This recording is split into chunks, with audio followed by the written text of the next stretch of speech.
AI व्हिडिओच्या विरोधामध्ये सध्या आता भाजप चांगलीच आक्रमक झाली आहेत। चित्रा वाघ यांच्या नेतृत्वामध्ये आता संपूर्ण महिला आता एकवटलेल्या आहेत। काँग्रेसच्या विरोधामध्ये आता सध्या जोरदार घोषणाबाजी दिली जाते।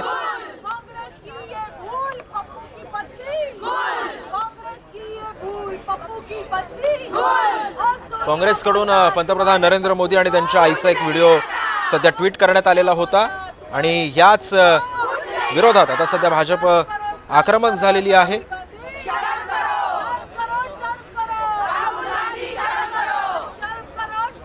सध्या भाजप चांगलीच आक्रमक झाल्याचं चित्र या ठिकाणी आता निर्माण झालेलं आहे। काँग्रेस विरोधात जोरदार घोषणाबाजी सुद्धा करण्यात येते।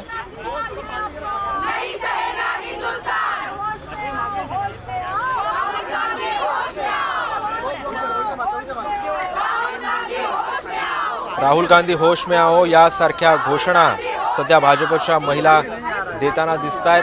बिहारच्या निवडणुका आलेल्या आहेत आणि याच पार्श्वभूमीवरती सध्या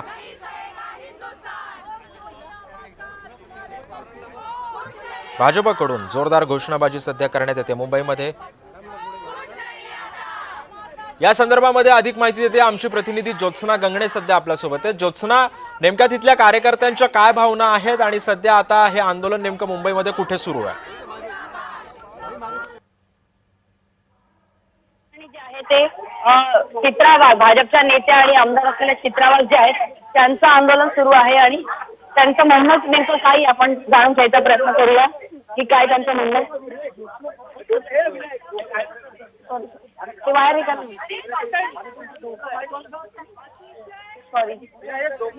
अतिशय नीच प्रकारची पातळी ही या ठिकाणी काँग्रेस पक्षाने गाठली आहे।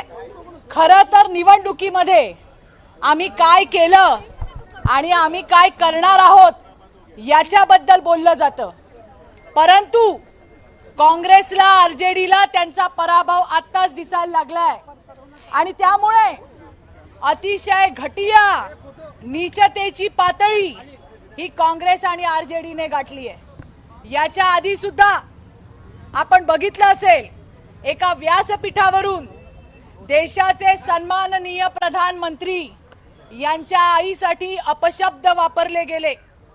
त्याचबरोबरीने 2 दिवसापूर्वी प्रधानमंत्री मोदीजींची आई, दिवंगत आई, स्वर्गवासी आई, ज्यांचा राजकारणाशी संबंध नाही, अशा एका आईला, अशा प्रधानमंत्र्यांच्या आईला यामध्ये व्हिडिओ बनवून अपमानजनक असा व्हिडिओ केला। हा फक्त प्रधानमंत्री मोदीजींच्या आईचा अपमान नाही, या देशातल्या 140 कोटी आईचा अपमान आहे।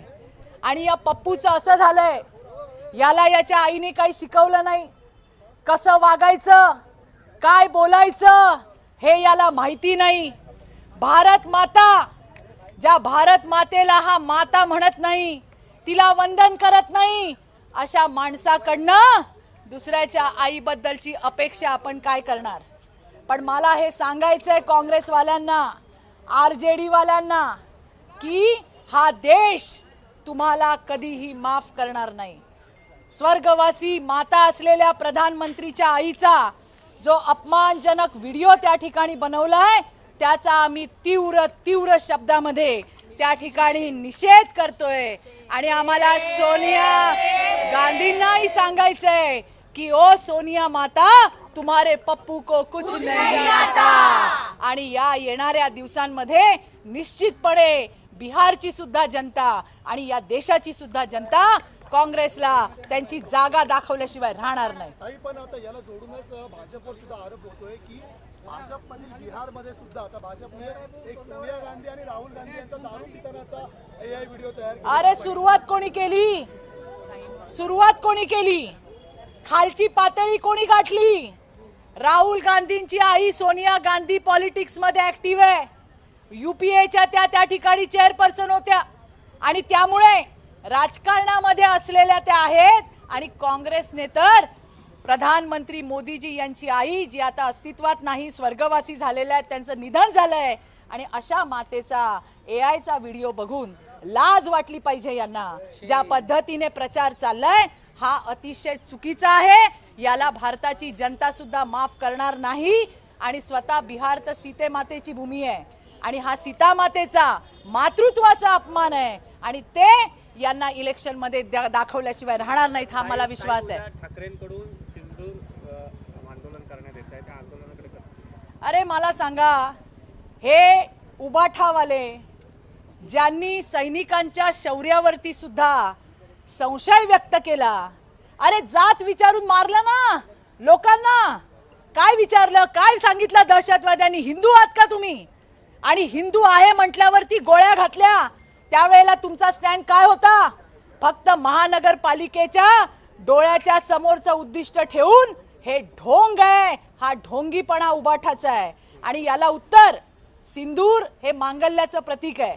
याला अतिशय चांगल्या पद्धतीचं उत्तर राज्याचे सन्माननीय मुख्यमंत्री देवाभाऊंनी त्या ठिकाणी दिलंय की अरे त्या कुंकवाचा जो मान आहे, त्या जो सन्मान आहे, जे मांगल्य आहे, ते फक्त प्रधानमंत्रीला पाठवू नका उबाठावाल्यांनो, तो सिंदूर आमच्या देवाभाऊला सुद्धा तुम्ही पाठवा, असं सुद्धा त्यांनी तुम्हाला आवाहन केलंय.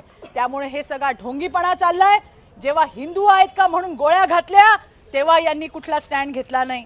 एवढंच नाही, जे आपले सैनिक शहीद झाले त्यांच्यावरती सुद्धा त्या ठिकाणी